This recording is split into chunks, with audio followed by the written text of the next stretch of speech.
दोस्तों, आपने ऐसी कई कहानियां सुनी होंगी जिसमें हमें बताते हैं कि आज से कई सौ साल पहले कुछ बहुत ही बड़े जीव इस दुनिया में वास करते थे। लेकिन क्या कभी सोचा है कि वो अब कहाँ हैं? क्या अभी भी वो जिंदा है? आइए जानते हैं। 1944 दूसरा विश्व युद्ध खत्म होने वाला है, पर अभी भी कुछ जहाज हैं जो आसमान में उड़ रहे हैं, जिसमें से दो आकर गिरते हैं एक आइलैंड पर, जो कि साउथ पैसिफिक ओशियन के एकदम बीच में है।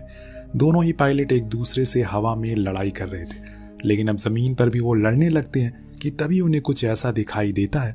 जो कुछ भी साइज में था वो बहुत ही ज्यादा बड़ा था, और बूम, यहीं से सीन कट होता। और अब वो क्या था और इनके साथ क्या हुआ हमें आगे पता लगेगा। के लिए बने रहिए वीडियो में। वेल, अब आते हैं 1971 में। व्हाइट हाउस के बाहर लोग प्रदर्शन कर रहे हैं। उसी में से हम दो आदमियों को देखते हैं जो कि एक मिनिस्टर से मिलने के लिए आए, क्योंकि उन्हें अपनी प्रोडक्शन के लिए फंडिंग चाहिए। इनके नाम होते हैं बिल और हॉस्टन। दोनों की बातें सुनने के बाद मिनिस्टर उन्हें मना कर देते हैं। असल में इन दोनों का मानना था कि इन्होंने एक ऐसा आइलैंड ढूंढा है जहां पर कुछ ऐसे जीव जंतु हैं और कुछ ऐसी चीजें हैं जिन्हें पाकर हम अपनी कंट्री की इकोनॉमी को और बूम कर सकते हैं, पर वो फिर भी मना कर देते हैं। लेकिन यहाँ बिल जानता है कि अगर वो ये कहेगा तो वो जरूर मानेंगे।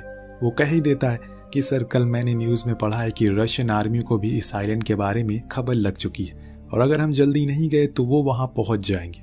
फिर क्या था, बिल को तुरंत ही परमिशन मिल जाती है, जिसके बाद वो अपनी टीम बनाने लगता है, जिसमें उसे कुछ होशियार और स्ट्रांग लोगों की जरूरत पड़ने वाली है, क्योंकि ये कोई बच्चों का खेल नहीं है।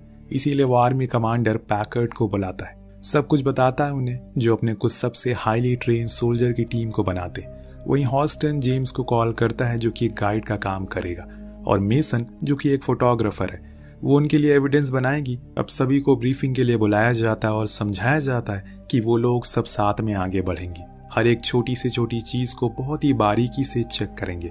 अगर कुछ भी उन्हें मिलेगा तो वो उसे सबसे पहले बिल को दिखाएंगे। दिन अगले दिन ये लोग उस आइलैंड के लिए निकल पड़ते हैं, जहां पर ये कुछ चॉपर से जाएंगे। पर इनके सामने एक मुसीबत थी, जो था एक विशाल तूफान जो इनका रास्ता रोके खड़ा था। अगर इनमें से कोई भी अंदर गया तो मारा जाएगा, पर उसके अलावा कोई और ऑप्शन भी तो नहीं है। इसीलिए बिल फैसला करता है कि वो जाएंगे। इसके बाद सभी चॉपर उसके अंदर घुसते हैं, पर शायद इन्होंने ये गलत फैसला ले लिया, क्योंकि वो बिजली इनके चॉपर के ऊपर ही गिर रही थी, जिसके कारण कुछ तो प्लेन क्रैश हो जाते, जिसके कारण कुछ चॉपर क्रैश हो जाते, फिर कुछ उस तूफान को पार कर डालते हैं। और तब इनके सामने आता है वो खूबसूरत आइलैंड जहां पर आज तक कोई नहीं गया। अगर कोई गया भी है तो कभी जिंदा नहीं लौटा। हॉस्टन की टीम सबसे पहले लैंड करती है। दरअसल उसकी थ्योरी के हिसाब से इस आइलैंड के नीचे बड़ी नदियां बह रही है, जिनके अंदर कई फुट गहरे गड्ढे हैं, जिसमें वो विशाल जीव रहते हैं। और उन्हीं गड्ढों में सोने और चांदी के कई सारे महल भी बने, जो किसी जमाने में यहाँ पर रहने